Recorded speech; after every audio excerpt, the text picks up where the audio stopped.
second-rate Sooners so happy. Take a seat, sit back and enjoy this one. It's Oklahoma against TCU coming up on College Football Saturday. Wide open touchdown. Pitch up the Sooner Schooner. Second-ranked Oklahoma likes the feel of the driver's seat. But tonight, they face the #1 defense in the nation, the rough and tough Horned Frogs of TCU. In 10 seasons, OU coach Bob Stoops has only lost 2 home games. The last loss in Norman, TCU in 05. Is this the best Oklahoma team of the decade? They have a Heisman Trophy candidate in quarterback Sam Bradford, multiple weapons out of the backfield, and a bunch of big play receivers. Second-ranked Oklahoma battles 23rd-ranked TCU.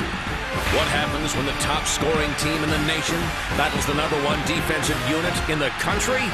Find out next on College Football Saturday.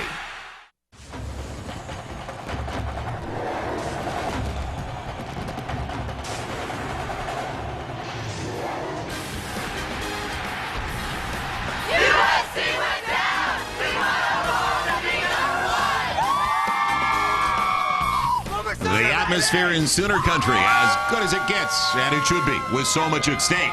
From Gaylord Family Oklahoma Memorial Stadium in Norman, Big 12 College Football Saturday, all presented by KFC. And today, the undefeated 23rd-ranked TCU Horned Frogs from the Mountain West Conference taking on the undefeated #2 team of the nation, the Oklahoma Sooners. And we are definitely on top of the world. When you're in Norman, Oklahoma, it is one of the great places to watch college football. From the Mountain West, the Horned Frogs of TCU. Winners here, as Mike Goldberg and DeMarco Farr were talking about it just a few minutes ago. And a team with so much at stake. The opportunity to vault to #1 of the nation, the Sooners. Downstairs we go, though, to Jim Knox. Knoxy. Coach, the last time your Horned Frogs were here, you pulled off the upset the last time the Horned Frogs came to town. What's it going to take today to knock off the upset against the second-ranked Sooners? Well, you know, every game's a different game, but the bottom line is we can't turn the ball over. We got to get takeaways. Got to play great defense, and we got to take this ball game into the fourth quarter. If we get it into the fourth quarter, we got kids who know how to play in the fourth quarter. We'll have a chance. Best of luck, Coach. Thanks for the time. Thank you. DeMarco Murray from the 13 breaks a tackle across the 20 out to the 25. So they go with their guns early. They don't waste any time. Murray out there with Joaquin Iglesias to bring it back. So they're very best out there on kick returns. And brought down by Robert Henson. But the story and our KFC starting lineups, Sam Bradford, and hitting close to 80% over the first 3. In 16 starts where he's played most of the game, 14-2. And amazing numbers throughout his career, especially to that bottom one, where he doesn't put his team in positions where they don't succeed. 48/10, touchdowns to interceptions. Pretty amazing for a guy that's only a sophomore. Murray weaving his way, and boy, did a good job to get 1.5 yards. That's how much penetration the Horned Frogs had from TCU. And what a load Phil Loadhold is. The senior from Fountain, Colorado, second team All Big 12 last year, still at about 340 and lost 15 pounds coming into the season. Murray is the key. He makes it all work, and they've got balance. There's no question about that. But as I talk about Murray, he bolts, angling over to the left side, up to the 33 for about 6, short of the first down by a little more than 3, brought down by strong safety Stephen Hodge. But this defense holding opponents to only 8 points a game, and they run a 4-2-5. Jerry Hughes, he's a catalyst. We saw him earlier taking one back 24 yards last week against SMU. Their 2 linebackers. Phillips will lead him and stops most of the time. And then Stephen Hodge, the senior strong safety, young man from Tatum, Texas. He was all Mountain West last year. There's Gresham. How do they not account for the tight end? Look out. He's going for a record. Well, a flag down in the play. Gresham goes the distance. Will it come back? If it stands, he now is the all-time touchdown leader in Oklahoma history among tight ends. I think they may call the Oklahoma wide receiver blocking down the football field. I believe it might have been Manuel Johnson. They may call him for holding in space, and it may come back. But Gresham, 17th touchdown catch, will be nullified. On the offense. 10-yard penalty from the spot of the foul. First down. Good call, David. You know, and that's been a big key for Oklahoma. They get a lot of big plays because the wide receivers have been so... Tackle, the senior from Fort Worth. There was a couple. There, a little double move action. Iglesias wide open. Touchdown, Sooners.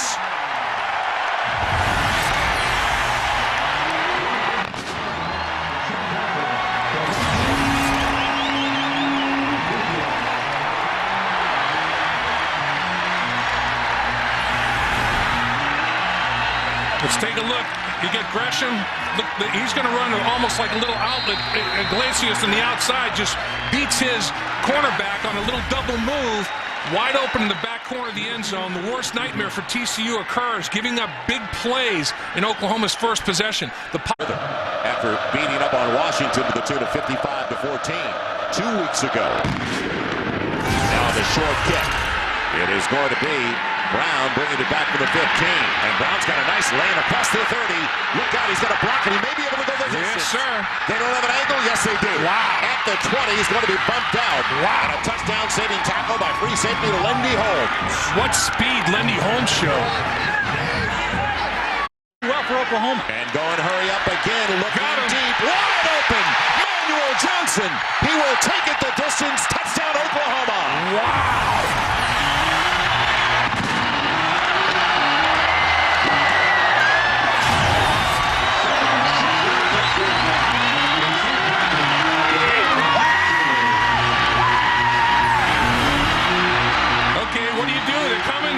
They're going to blitz Sam Bradford. Great protection afforded him. Nobody impairing his vision whatsoever.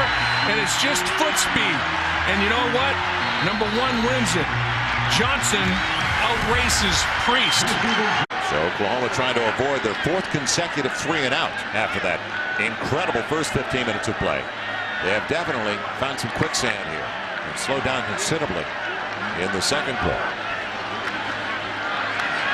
Bradford needs 6, and the Johnson's got it. And the defensive back fell down. Will he go the distance? Yep. Yes.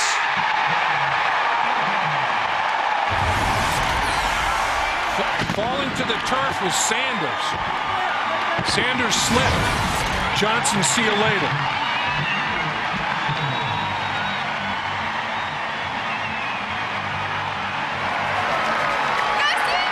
Now, Priest had been burned a couple of times in the first half, and now it's the opposite side, Nick Sanders, and both 3-year starters for the Horned Frogs.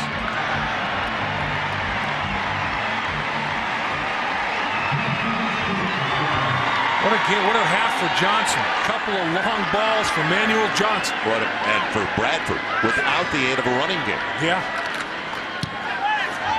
Hooking it through, Jimmy Stevens, the redshirt freshman from Oklahoma City. You talk about Manuel Johnson making that reception. Manuel Johnson, 2 catches for 128 yards and both for scores. Well, you have a very little margin for error, and Sanders has a big error. You saw him trying to get back up off the ground, and when Sanders went down, Johnson was gone. Could not take the angle. Another Johnson. Joe, Coach, you got to be extremely pleased. Really doing a nice number on both sides of the football already. Over 300 total yards of offense and 2 big turnovers on defense. Yeah, defensively, we've come up with the big plays and fairly consistent. A little disappointed offensively second quarter. Couple penalties put us in the hole, and we weren't able to get out of it. So we need to execute. We had 2 or 3 possessions there in the second quarter. With some decent field position, we got to get something. I appreciate the time. Thank you, Coach. Right now, halftime, it's all Oklahoma, 28-3. Let's head to our College Football Saturday studios and join Mike Goldberg and DeMarcus Farr. Mike. Right behind them, going through all the reads, all the motions. It was incredible to watch. Bradford, a little middle screen, and it's Johnson. Look out. Nobody's at home. Manuel Johnson. What a night for this young man. Well, he's gone, Joel. 73, 55, and 60 whatever on that one. 3 catches, 3 touchdowns, all over half a football field. That is unrealism. I mean, this is a little receiver screen, and he runs it to perfection. He gets a nice block, a couple of nice blocks. One taken to the turf, but the block that got it started was Madu. Moses Madu got him off to the races, and Johnson said, thank you.